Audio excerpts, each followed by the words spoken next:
Shalom, shalom. Nuestro estudio de semana lo encontramos en la Parashat Shelach Lecha, que significa envía para ti, y se localiza en el libro de Bamidbar o Números a partir del capítulo 13, verso 1 al capítulo 15, verso 41. En resumen, Moshe envía a 2 espías a la tierra de Canaán, los cuales vuelven después de 40 días. Traen consigo un gran racimo de uvas, granadas, higos, para reportar sobre la bondadosa tierra. Pero 10 de los espías dan un reporte negativo, ya que comunican ver gigantes tan grandes que ellos mismos parecían como saltamontes a su lado. Solo Caleb y Yehoshua dieron un buen reporte, y que la tierra podía ser conquistada como Hashem lo había indicado. La gente lloró y prefirieron volver a Egipto. Hashem decreta que 40 años morarán en el desierto, tiempo en que la generación entera moriría, entre otros temas más, con gran sabiduría a la luz de la Torá. El honor de Hashem. En esta parashá vemos que los príncipes de cada tribu fueron enviados a espiar la tierra prometida.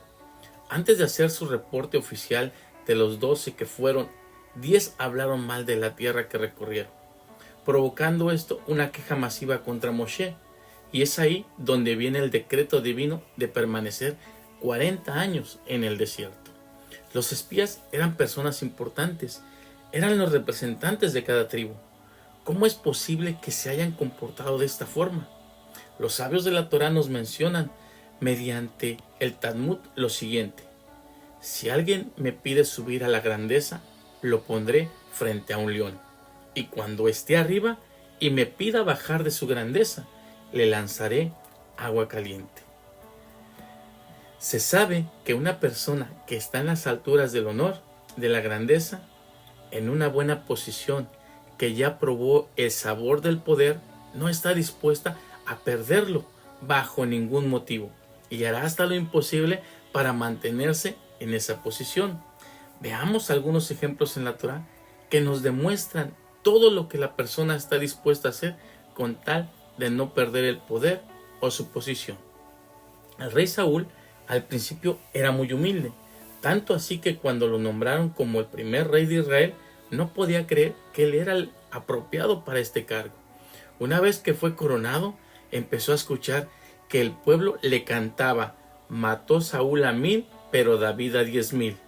Cuando el pueblo empezó a honrar más a David, Saúl decidió levantarse contra David. Saúl dedicó casi toda su vida persiguiendo a David para matarlo, y todo por envidia y temor a que alguien tenga más honores que él y no perder su posición. Jeroboam vivió en la época del rey Salomón, y al final de los días del rey empezó a quejarse y a gritar en público: ¿por qué Shlomo puso más impuestos para subir a Jerusalén? Jeroboam argumentaba que para ir a la casa de Hashem debería de hacerse gratuitamente y libremente. Cuando falleció el rey Shlomo, todo Israel votó por él como próximo rey, y el pueblo se dividió en dos partes. Roboam, hijo de Shlomo, fue el rey de Jerusalén, y Jeroboam fue el rey de Israel. Cuando llegó la fiesta de Sukkot, en la que todo el pueblo se preparaba para subir al templo de Jerusalén, le dijeron a Jeroboam que no lo honrarían como rey, ya que el rey de ese sector era Roboam.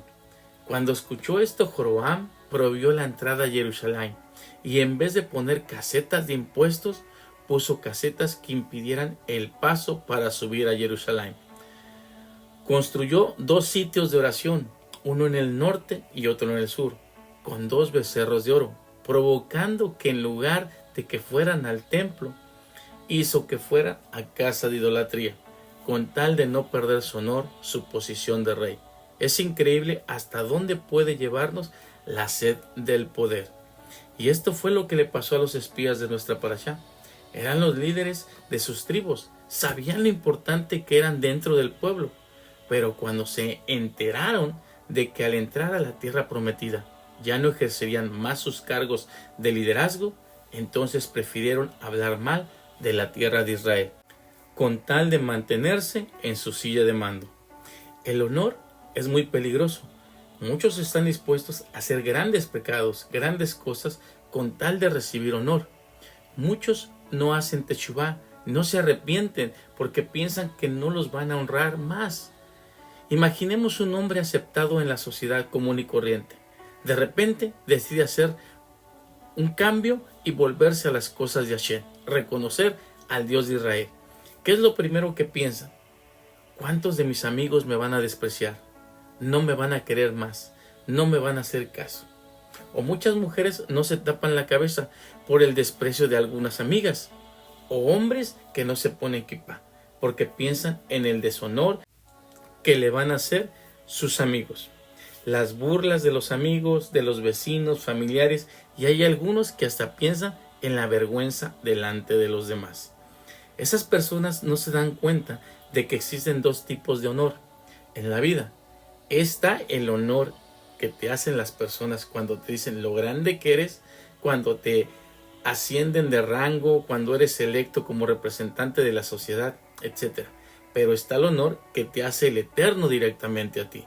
Eres honrado en las alturas y en el futuro recibirás honores de entrar al reino de Hashem. ¿Cuál honor es mejor o es preferible? ¿Qué dirán los amigos o qué dirá Hashem?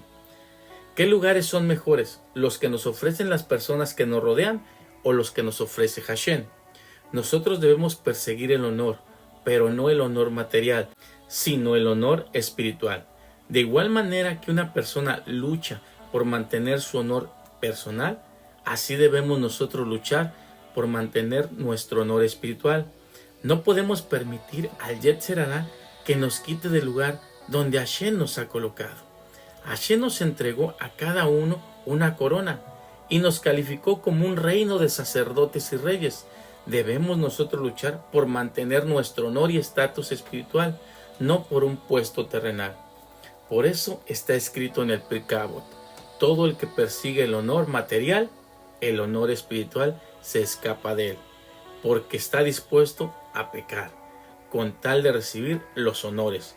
Pero todo aquel que se escapa del honor material, el honor espiritual lo perseguirá. Todo aquel que ignora las burlas de los demás, que no le importa el qué dirán y que lo único que le interesa es recibir honor del cielo, entonces el honor de Hashem verdaderamente lo persigue y será honrado en este mundo y en el mundo venidero. Una historia que se nos relata por los sabios nos menciona de un joven que tuvo una muerte clínica y después revivió. Cuando se mejoró, su padre le preguntó qué había visto. El joven le respondió: vi un mundo al revés. Los honrados de acá son despreciados allá, y los despreciados de acá son honrados allá. Juan 15:18 nos cita: si el mundo los odia a ustedes, sepan que a mí me odiaron primero. Si ustedes fueran del mundo, la gente del mundo los amaría como a los del mundo, y por eso el mundo los odia, porque ya no son del mundo. De Moshe a Yehoshua. De los 2 espías que envió Moshe para que exploraran la tierra de Israel, únicamente Josué y Caleb no cayeron presa del temor de la tierra. En la oración que Moshe hace con Josué, le agrega una letra Yud al comienzo de su nombre, para que su nombre comenzara con una de las letras del nombre de Hashem. Y es por eso que lo conocemos como Yehoshua. La intención de Moshe era protegerlo para que su reporte no fuera negativo como el de los demás espías. El nombre en hebreo Yehoshua significa Elohim salva o Adonai salvará. Pero ¿por qué no Moshe cambió también el nombre de Caleb? Los sabios nos mencionan que Caleb, al estar casado con Miriam, que era hermana de Moshe y ella misma era una profetisa, no necesitaba de esa bendición, ya que la mejor protección que pueda tener un hombre es una mujer tzadik, una mujer espiritual. Es por eso que era más necesario de bendecir a Yehoshua. Por otra parte, se nos enseña que este nuevo nombre se le fue revelado a Moshe desde el cielo con respecto a nuestro Mesías Yeshua, que vendría tiempo después. El texto masorético nos menciona que el nombre de Yehoshua está compuesto de las letras Yud, Hei, Bat, Shin, Ayin, el cual fue traducido al español como Josué, y la forma abreviada en el hebreo es Yeshua. y aparece tanto en los textos hebreos como en los escritos arameos del Tanaj. La palabra Yehoshua significa salvación y cuenta con un valor numérico de 391. Y sumando estos tres números nos queda el número 13, del cual dos palabras hebreas tienen el mismo valor numérico, que son Ejad, que significa unidad, y Ahavá, que significa amor. Esto nos enseña que sin unidad no hay amor. Ahora, si sumamos amor y unidad, que serían 13 más 13, nos da un valor gemátrico de 26, que es el valor numérico de las 4 letras que componen el nombre del Eterno. Cuando le preguntan a Yeshua que cuál era el mandamiento mayor de la Torá, él les contestó: amarás a tu Elohim con todo tu corazón, con toda tu alma y con toda tu mente. Este es el más grande mandamiento. Y el segundo es semejante: amarás a tu prójimo como a ti mismo. De estos dos mandamientos depende toda la Torá y los profetas. Si nosotros creemos en Yeshua, entonces Hashem está en nosotros. Y no solo eso, sino que también para poder decir que Yeshua está en nosotros, debemos estar en unidad y amor con nuestro prójimo. Pero no solo el que nos cae bien, sino aquel que el Eterno usa para moldear nuestros errores. Yoshua venía de la tribu de Efraín y su padre se llamaba Yosef. Vemos aquí que existe una conexión sobre el Mesías y la tribu de Efraín. ¿Qué sabemos? Son las tribus dispersas y perdidas de Israel, y que el Mesías tiene que representar y restaurar esas tribus perdidas de la casa de Israel, como nos lo dice Mateo 15:24. Elohim me ha enviado solamente a las ovejas perdidas del pueblo de Israel. Exterminio de una generación. La Torá nos menciona que Hashem le dice a Moshe que atacará con plagas y los aniquilará.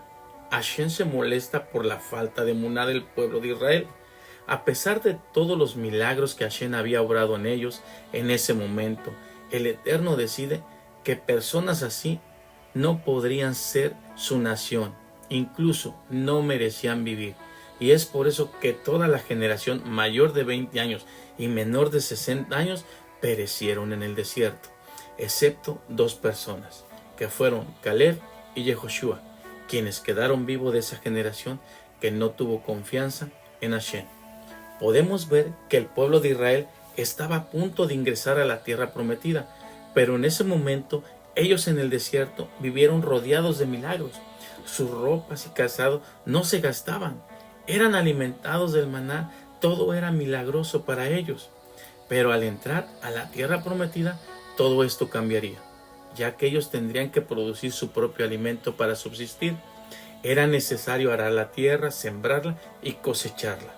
Esa sería su nueva misión, vivir de esta manera, pero sin olvidar que el éxito de todo esto no sería por sus fuerzas físicas, sino por la bendición de Hashem. ¿Qué aprendemos de este estudio?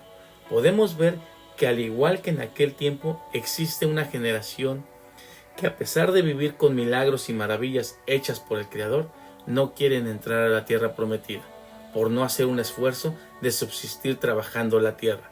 Ellos quieren estar en el confort de que todo lo podían tener sin mayor esfuerzo. Hoy en día existen personas que no quieren dar el siguiente paso para poder estar en las cosas del Eterno. Quizás se les hace muy complicado o son muchas reglas que se tienen que cumplir.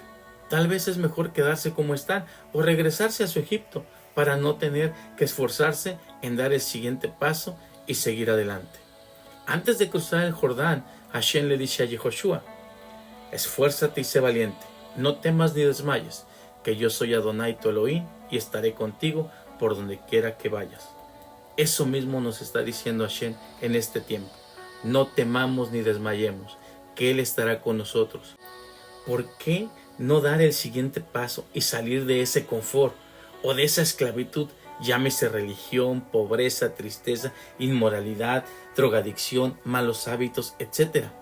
Deja de ser un miembro más de tu comunidad y da el siguiente paso. Osea nos menciona que el pueblo de Hashem pereció por falta de conocimiento. Porque rechazaron el conocimiento, entonces Él lo rechazará de su sacerdocio. por haber olvidado la ley de Elohim. Él se olvidará también de sus hijos. Sigamos estudiando Torah, vayamos a una profundidad más, no nos quedemos como una enseñanza simple, indaguemos más de lo que el Eterno quiere darnos, vayamos a la fuente hebrea, que es la rica savia del olivo natural. Estudiemos desde una perspectiva histórica, cultural y hebrea para poder comprender más las escrituras y de esta forma no perecer por falta de conocimiento. No seamos de esas personas que a todo le ponemos un pero, que solo ven lo negativo y no pueden ver lo positivo en esas situaciones que en la vida se nos presentan. ¿Quiénes somos realmente? ¿Somos Caleb y Yoshua o como los otros 10? Enfoquémonos en lo positivo, en esa luz que podemos sacar de esa oscuridad, ya que esto nos provoca una experiencia de vida más elevada espiritualmente. Una misma situación quizá pueda causar diferentes puntos de vista en dos personas diferentes. La que ve todo eso positivamente y ve la luz que puede sacar de esto, vive una vida más plena, con shalom y un mayor nivel de espiritualidad. Pero el que se enfoca únicamente en lo malo y negativo de la situación, vive una vida más deprimida, sin paz y en contraste de oscuridad. ¿Qué escogemos? ¿Ver oscuridad o ver luz? En este mundo físico. Nuestro trabajo en este mundo físico siempre debe tener parte en el ámbito espiritual. Cada mañana, antes de comenzar nuestras actividades diarias, debemos tener una conexión espiritual muy profunda con Kavaná, concentración, sin prisas y verdadera. Cada día debemos tomar en cuenta que no es cómo tendremos más abundancia económicamente, sino cómo puedo generar mayor humildad, cómo puedo ser más luz, cómo ayudar a los demás, etc. Esta es la parte más importante en el día, ya que si obtenemos mayor iluminación en nuestras decisiones de lo que sí debemos de hacer y de lo que no debemos de hacer, en nuestras oraciones matutinas, nuestro shaharí es el momento donde más nos inyectamos contra las cosas de este mundo y podemos salir con la confianza de que Hashem tiene el control de todo. Los tzitzit. Este estudio incluye un pasaje que hace tomar conciencia al pueblo de Israel de la obligación de recordar todos los mandamientos. La Torah instruye a usar un hilo azul en los tzitzit. El mundo es como un talí, un manto de oración. El mundo tiene 4 puntos cardinales, el talí tiene 4 esquinas. Coloquialmente hablando, nos referimos a los 4 confines del mundo. Los tzitzit, los flecos que cuelgan del talí, son hilos que parecen una parte incompleta del propio manto. Ellos nos enseñan que el mundo tal como existe hoy en día está incompleto y que la tarea del hombre consiste en mejorar el mundo a través de sus acciones. Los tzitzit tienen 5 nudos que corresponden a los 5 libros de la Torá, porque el mundo alcanza la perfección únicamente con la entrega y la observancia de la Torá. Los 5 nudos corresponden además a los 5 sentidos: la vista, el oído, el olfato, el gusto y el tacto. Y todos ellos, en un buen enfoque, pueden dedicarse al servicio del Creador. Los tzitzit tienen 8 hilos. 8 es la cifra que denota la trascendencia. La semana tiene 7 días. La escala musical tiene 7 notas. El 8 es lo que une a este mundo con lo que está más allá de este mundo. Es en el mundo sobrenatural, vivir en lo espiritual. La Torá cuenta con 613 preceptos. Si tomamos la gematria de la palabra tzitzit, que es 600, y le agregamos los 5 nudos y los 8 hilos, el resultado es 613. Los 613 misbot que nos tiene la Torá. A través de la misbah de los tzitzit podemos conectarnos con algo que está mucho más allá de este mundo. Podemos entrar en nuestro lugar secreto y estar en intimidad con Hashem. Los sabios nos enseñan que los 4 flecos que están en las 4 direcciones nos recuerdan que tenemos la obligación de cumplir con los preceptos para donde quiera que volteemos, ya que los tzitzit representan 2 testigos al frente y 2 testigos atrás. La Torá nos enseña que el recuerdo de todos los preceptos protege nuestro corazón y nuestros ojos del pecado. también nos enseña que si cumplimos lo ordenado por Hashem, nos santifica, nos aparta del pecado y nos acerca más a su presencia.